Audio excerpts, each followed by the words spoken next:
And that's where parents will get confused about, why aren't you telling me the truth? Yes. I want you to come to me when there's a problem. And the kid's like, what? Yeah. No, you don't. Yes. You don't like that stuff. Yeah. You're just going to tell me how bad I am. And I already know it. I'm already beating myself I don't need you to tell me that. So I'm just going to pack that away. Welcome to the Art of Raising Humans.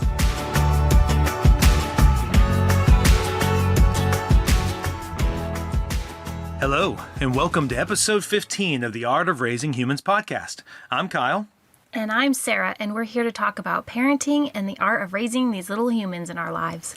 And in this episode, what we're going to be covering today is one of the biggest barriers that parents face in becoming the parent they would like to be. We want to discuss how shame distorts our ability and really almost holds us back from being able to love ourselves and love our kids the way we really want to. And we also want to hit upon how that impacts how our kids see themselves and how they may parent someday in the future. And we want to wrap it all up with ways in which to help move away from shame, try to not have shame be this barrier that it so often is in our families. So we're looking forward to having the discussion today. So Sarah, shame is such a big topic that you and I run into a lot in ourselves, in our kids, with other parents we're trying to help. So maybe if you could, in your words, how do you see shame being such a detrimental thing in parenting? Well, for starters, I want to say, I just sort of do a synopsis of what shame is. So we all know what guilt is, that I've done something wrong and I feel bad about the thing I've done wrong. Shame is where we take that in within ourselves and I am wrong. So not only did I do something wrong, but I am wrong. I am a broken person. And when we are parenting or just living life from a place that I am a broken person, then it just puts us in this place of constantly, it sort of becomes true, right? Mm-hmm. We almost start walking in this, I'm going to mess everything up. I can't do anything. I'm going to hurt you. I'm incompetent. Yeah, all those kind of things. So we start those negative self-talk, those negative messages just take a big hold in our lives and start coming out in everything that we do in life. Yeah, I think Brene Brown is a great resource for this. So I know you and I learned a lot about that distinction. I used to put those two together, shame and guilt. I would have used those words interchangeably, but I like the distinction she makes and that you reiterated. With guilt is something that I feel bad about doing, or I regret doing. And what Brene Brown says, guilt can be an agent of change in your life. Like, if I were to hurt you and say something mean to you or something mean to the kids, it's appropriate to feel some guilt about that. And it could motivate me towards doing it better next time.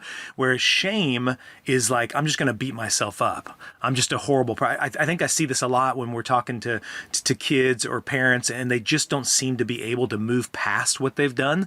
They're just kind of stuck. Lots of times when a parent or kid's feeling guilty for what they did, they're quick to say, I'm sorry. They're quick to go, I'm sorry, I didn't mean to do it. Will you forgive me? Or they're quick to seek some kind of form of healing, where shame, typically they won't say they're sorry, that they won't want to re-engage the person. They won't want to talk about the subject. And that for me is typically a sign of shame. Yeah, I think shame leads us to hide. Yeah. Even if it could be a physical hide. You could have your child run away and hide in their room or closet or something. But shame also just pulls us inside. So even if we as adults are still out there going to work and parenting, there's a lot of inside that's hidden away because we're so ashamed, because we are such a horrible person that ourselves are hidden away. Well, that leads me to that next thought. So how does shame keep us from being the best parent we want to be? How do you see that happening? Well, if you believe that you're broken, how can you be anything but broken? Yeah. We tend to act on what we believe. And so if I'm damaged and I'm going to hurt you and I'm going to hurt my kids, or I'm always going to mess this up because I am a damaged person, then that's how I'm going to approach my relationship with my children. It's going to hinder my ability to grow and to change and to engage them in new ways, because how could I? It's impossible. I'm broken. I'm damaged material. I think Brene Brown kind of points this out, but I think in counseling and dealing with clients, you see the main statement, although there's many things we feel ashamed about, but at the core is I am not good enough. Mm-hmm. And so it seems like what I hear you saying and what I totally agree with is, if I'm not good enough, then how can I ever be the parent I want to be? Because inherently I can't. Inherently, I'm going to continue to be lacking. I'm never going to be enough for my kids or for my spouse. Mm-hmm. And I think if you remember back in episode 2, we talked about the brain. And I think it's important to point out that when you're thinking about the brain and thinking about just the upstairs, downstairs approach to the brain that Dr. Siegel uses with the prefrontal cortex, the limbic system, and then the brain stem, and those 3 parts being distinctive, shame is happening in that middle section in the limbic system. So I think that's another great way to look at it is how could I be at my best, which would be at my prefrontal cortex, unless I can move through the shame, right? And it's the same thing we see with the kids is how can your child be at their best unless they're in the prefrontal cortex? If they're stuck in this, I'm not good enough. I'm never going to be the kid you want me to be. How many of us have felt that as kids, right? Like we're not living up. I can remember my own childhood, whether intended or not, there was many times where I just was never going to be good enough. It seemed like my room was not clean enough. The way I talked wasn't good. And it just was like you tried so hard to be accepted just as you were, but it seemed like that was never going to happen in moments. Yeah. I think kids, a teacher, a coach, a parent, could be anyone, sends kind of those subtle messages to children because we think it motivates them for change. Yes. Yeah. But it's just heaping that shame on them. We're Yeah. hoping, well, you're going to feel so ashamed. And we even tell them sometimes, you should be ashamed of That's yourself. right. Yep. And then we hope that motivates them to change. But like you said, if we're back in that part of our brain, then the front part is where we get creativity, where we grow, where we problem solve, where the kid is able to say, oh, I kind of messed that up. What can I do different next time? We don't have them in that part of the brain. So how can they think about what they're going to do next time? Make a plan, apologize, or repair the damage they've done if they're not in the part of the brain that does that.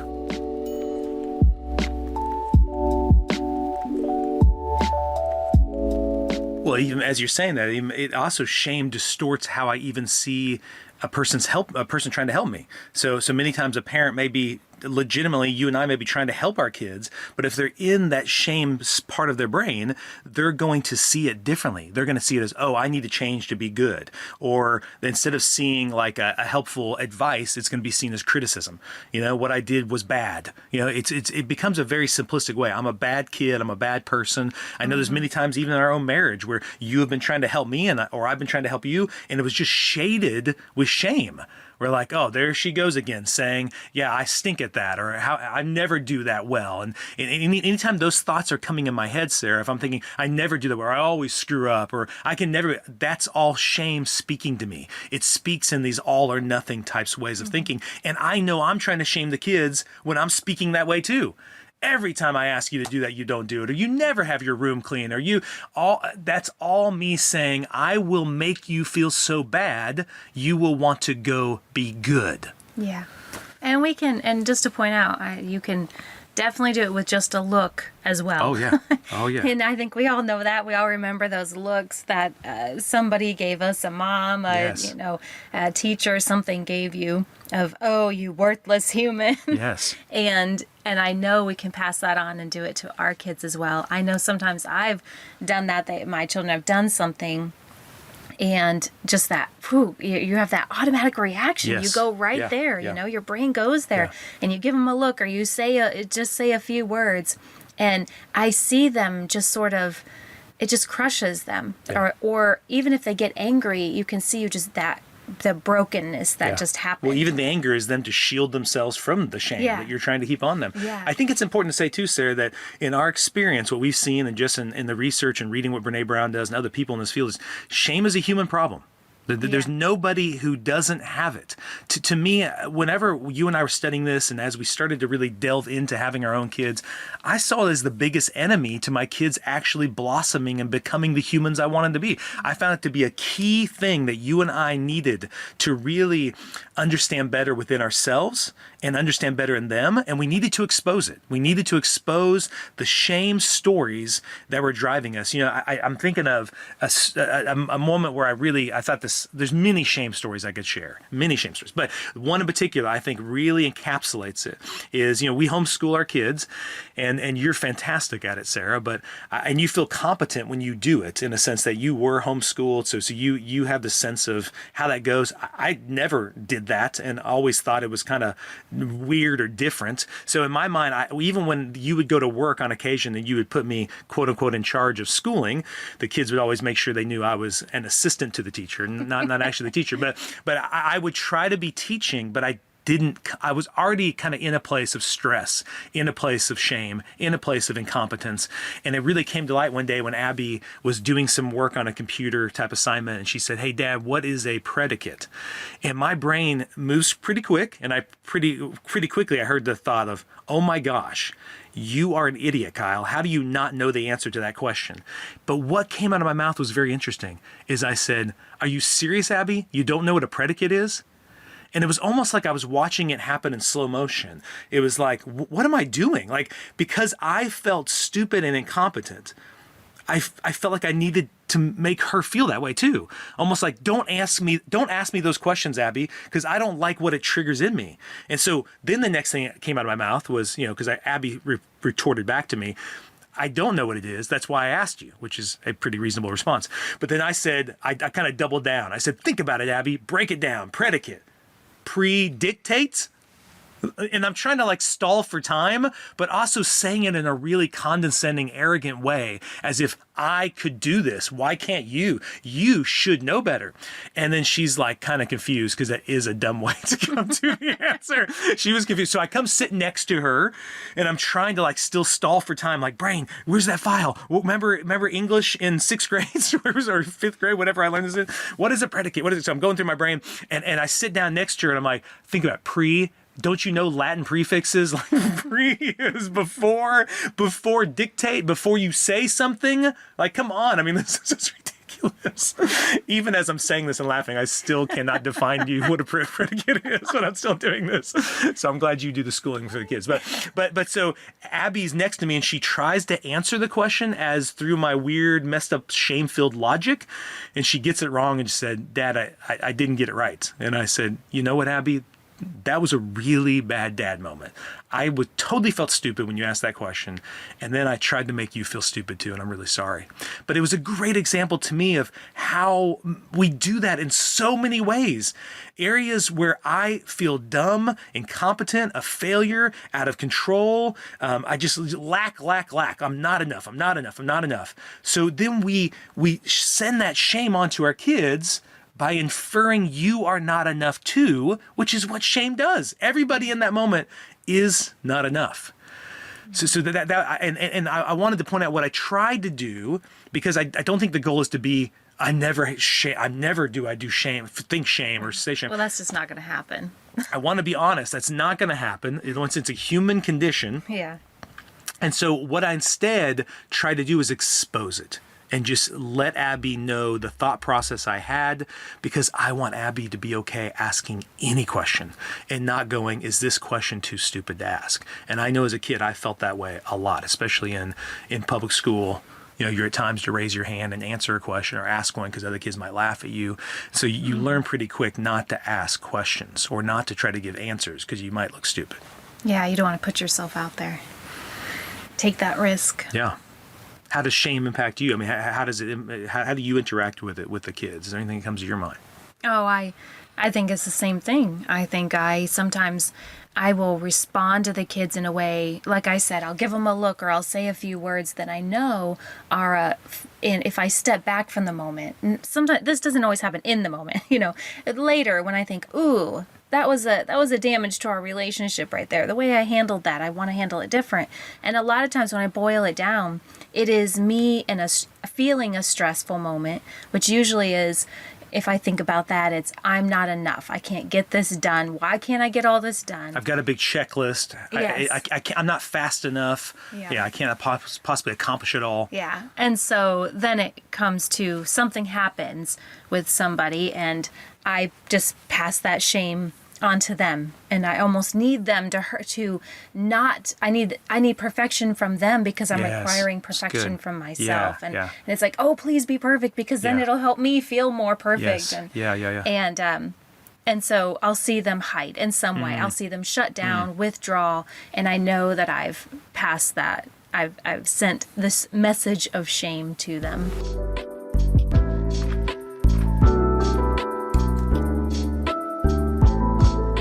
I wanted to share just kind of what are some specific things that I have gotten ashamed about, in a sense. And so for me, there's incompetency. Man, I stink at fixing things around the house. So there's things like that. Not a very good fix-it guy. I'm getting better, though. I fixed the stove that one time and the lamp. That was really good progress. But no, it's my anger. It's how mad I can get. I get angry way too quickly. And so early on in our parenting, I was like, I won't get angry. I will not yell. Yeah. Kyle, do not get mad. And so every time I would get angry or raise my voice, I just, beat myself up. You did it again. You said you weren't going to. You promised yourself for a week you weren't going to, and you did it again. And it actually kind of brought to light, first I would be like, well, I'll just apologize. Every time I do it, I'll just go apologize. That will make it better. But even then, one time Abby said to me when I apologized, probably like the 5th time that week, she just said, Dad, I appreciate that you always apologize, but could you just stop doing it? So then I thought, okay, something I'm doing isn't working. Like, I think I'm setting unrealistic goals. Like you said, perfection goals. The perfection is not the goal here. I'm not trying to be a perfect parent, a parent who never gets upset. Anger's a feeling. It's a legit feeling that I have. Sometimes raising my voice, it isn't the end of the world. And so I began to go, wait, I think I'm doing this all wrong. I need to go back, and I think how I'm talking to myself and treating myself after I mess up is actually just as important, if not more than important, to predicting whether or not I do it again, right? So I needed to get quicker at forgiving myself, not just asking for forgiveness.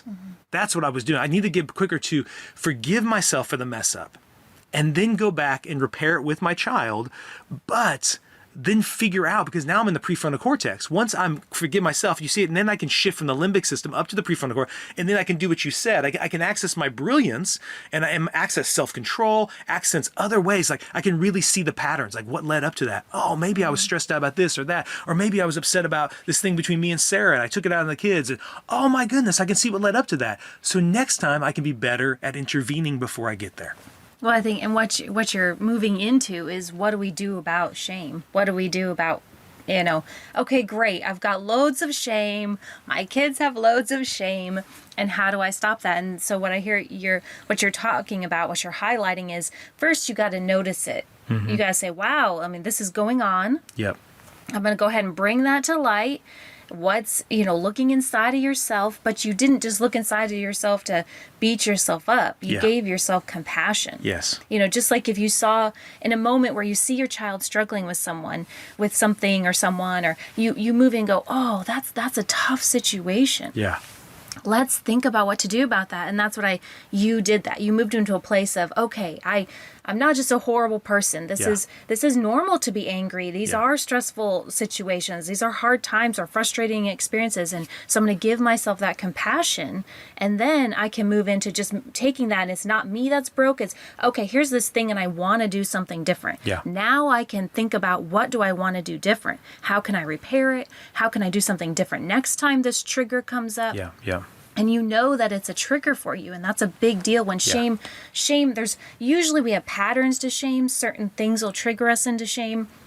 And the more we can bring those things to light, the more we can do just what you walked us through of, okay, here it is. This is what happened. How do I feel? What am I going to do about it? And instead of just sinking into the shame pit that is so easy to fall into. Well, because think about it. We talked about the statement being, I am not good enough, right? So if I'm in shame, let's say I did raise my voice, yell at my kids, or in your case, you got impatient with the kids, or whatever your issue was with getting shame with the kids, is if I go back and the starting point is, I'm not good enough, then how are you going to change, right? I've got to get back to the starting point. I am good enough. I can do this. And then if I start from there, then now I can make change. Another way I like to word this, Sarah, is I like to think about what shame does. It disintegrates me.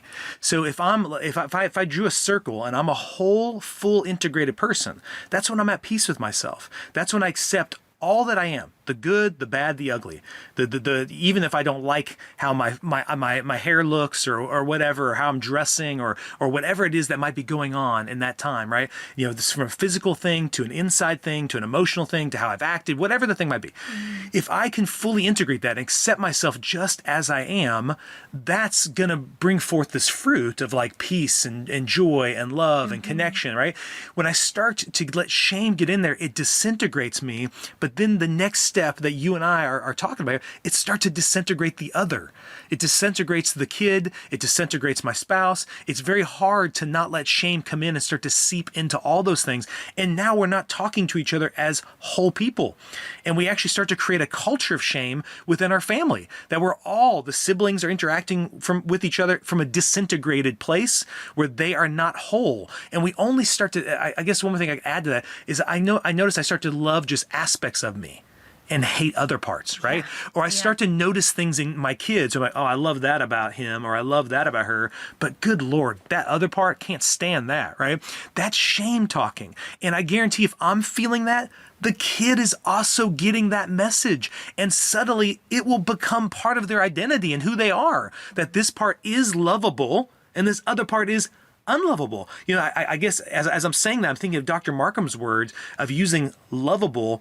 What interacting with your kid and connecting with your kid does, it makes them love able. Yeah. Shame makes that almost impossible to be able to be lovable because you're not actually loving all of you. You know, so the kids then lack the ability between siblings with other kids to be able to love them because they're not coming as a whole person. Yeah. Yeah, so they're hiding parts of them. I can only present part of me to the world because only part of me is acceptable and lovable, not the whole of me. And when we know that, we walk through life thinking, you love me, but if you really knew, you don't know the hidden parts of me, so you can't ever really love me. Yeah. And then I approach everyone I come in contact with of what part of you is lovable. Exactly, yeah. And in sibling relationships, well, this is okay, but you really need, I know your list. Yeah.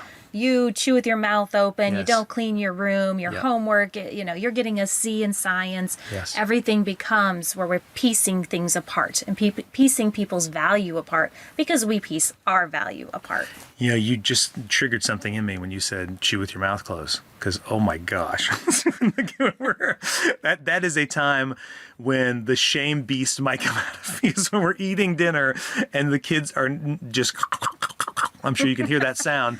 And it's like, something in me says, it's disgusting. Like, close your mouth. And I send all of that. Like, I hope I just caused you to feel really bad about that. So you will learn your lesson. You know? And I was even thinking, as I was kind of thinking about this thing as we were doing this podcast today, Sarah, I was thinking about by the time kids become teenagers, they hopefully as parents, whether or not we've actually wanted to send this message, we've sent the message. In order to be lovable, play the game.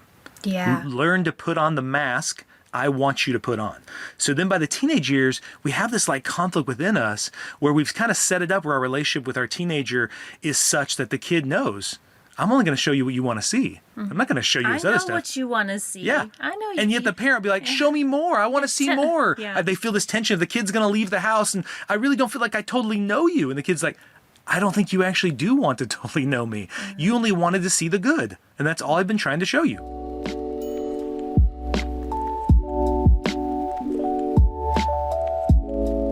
And that's where parents will get confused about, why aren't you telling me the truth? Yes. I want you to come to me when there's a problem. And the kid's like, what? No, you don't. Yes. You don't like that stuff. Yeah. You're just going to tell me how bad I am. And I already know it. I'm already beating myself up. I don't need you to tell me that. So I'm just going to pack that away. I'm not going to reveal myself to you. That's an important point you say is, when we're helping kids, that voice is already there. That voice, the kid is already doing that. We don't need to come in and piggyback to just dump more shame on them. You know, It really changed my life when Becky Bailey talked about that, how kids really don't have an inner voice up until about the age 7 or 8. And that inner voice that talks to them sounds very similar to ours. That's really the gift or the curse we're giving them is that inner voice. For the rest of their life, we will be in there either encouraging them, supporting them, showing them compassion, or just getting on to them, trying to make them feel bad, make them feel worse, right? And so really, obviously, we're going to do both. We're going to give them both aspects. The goal isn't like, yay, we did it. No shame ever passed on from us. But I want to keep as much of that toxicity away as possible. Yeah. And so let's talk about how we do that. So one thing that I do, in particular, I just said it, like, I think shame is like fungus and mold. It like grows in the damp darkness of our hearts, right? So I want to expose it to the light as much as possible, almost like a wound, like a physical wound you might have a Band-Aid on. It might for a while be good to cover that, but you want to expose it so that way healing can actually happen. Otherwise, it's going to get gangrene and it's going to hurt you more than the cut ever did, right? So that's kind of, if I could picture shame like that, it's like the gangrene, it's like an infection. So I want to expose that wound. And the way I do that, I don't have to be like gratuitous about it, but I just go to the kid and just say, hey, can I walk you through the process about how what I did there was about me? It was about my own shame. It was typically for me, the fear that I'm failing you, the fear maybe that my voice has no value in your life, the fear that I'm stupid and incompetent, and I'm sorry I tried to pass that on to you. And so I think just exposing that, then it gives the kid to go, wait, just a second. All that toxic stuff was about you and not about me. Oh, that's great. I don't need to make it about me. And once I'm hoping that now that I've exposed it more, they'll understand it's not personal. Even though it sounds very personal, it's only personal in regards to me. And it's my personal inner talk. It's something I need to take responsibility for. Mm-hmm. And I think a big one for me is always thinking about repair. Yeah. I'll notice, like you said, you notice you do it. You're not going to be perfect. We're going to mess up because the thing is we still have that inside of us. So it's really hard. We have to keep working on ourselves. So I think I have to work on my own shame messages because the more I don't accept shame or live in a place of shame, the less likely I am to pass it to them and have a home that's filled with shame. But when I have those moments where I know I did something that just heaped shame on them, you go and you talk to them about it, and I just want that repair. Yeah. I want to come back to a place of you are a beautiful, valuable, wonderful, lovable human, and I am sorry I didn't convey that. Yeah. And we can still get back to problem solving, sure, whatever the situation was. Yep. But in light of it, but that always takes a back seat to me, whatever that is. If I know that they're in a place of feeling loved and wonderful and amazing and all the things that we want to convey to our children. That I'm grateful for you. I'm glad I get to do this with you. Yeah. Those problems are going to fade and they'll often solve themselves, or the kids will be in a place to solve it. Yep. They most of the time, even the actions come from a place of shame. So that's what I got to get to. Yep. And I've got to own my role in that in their lives and work to repair that. Yeah. So like, I don't want my kids getting good grades out of shame, doing the chores out of shame, contributing and helping around the house out of shame. I want them to do it because they know they are valued and loved just as they are. That's the difference in what we're trying to do here is it does matter why we do things. It isn't just to do the action. I want to get to what is motivating the action. Well, what is underneath that? So you brought up a great point. So just something parents can do to start this process, if they haven't already been doing this, is I think it's really helpful to first be aware of the shame voices in my own head. So whenever I am shaming my kids, first of all, that exposes a lot to me. What are the words I'm using when I do that? Oh, that's coming from me. So maybe those shame voices. So I'm really ashamed of X, Y, and Z, and for me, like I said, I summed mine up of being incompetent, a failure, out of control. There's typical ones. Obviously, inevitably, it all goes back to I'm not enough. Mm-hmm. But these other things kind of expose not enough in what way, right? And so I would say, for me, I would want to go back and expose those, maybe write those down, and then maybe start forgiving myself for being that, right? I need to start the process of forgiving myself, repairing that within me for wherever that came from. If that came from my parents or a coach or a teacher, wherever those voices came from as a kid, I want to repair those, forgive those in myself, so then I can accept myself just as I am and then come towards my kids as a whole person. Yeah. I think right? The work starts with us. We can try so hard I'm never going to shame my children, but if we've got it inside of us, it's just going to keep leaking out in all the places. So you want to start with you and loving yourself and realizing you are lovable and valuable and important. So I think the message we want to end with today is for any parents listening to this podcast, you are enough. You're exactly the mom and the dad that your kid needs today. No matter what your failures have been in the past, know that you are loved just as you are, and then go and love them just as they are. So thank you for listening, and I hope this was helpful. Please go and leave a review. We'd love for any comments. We'd love a 5-star review and love to hear how this podcast is helping you. If you would love to share how this has touched you in some way or helped heal you to become more the parent you'd like to be, we'd love to hear that from you. So just want to tell you, have a great day, and it's good spending this time talking with you. The Art of Raising Humans podcast should not be considered or used as counseling, but for educational purposes only.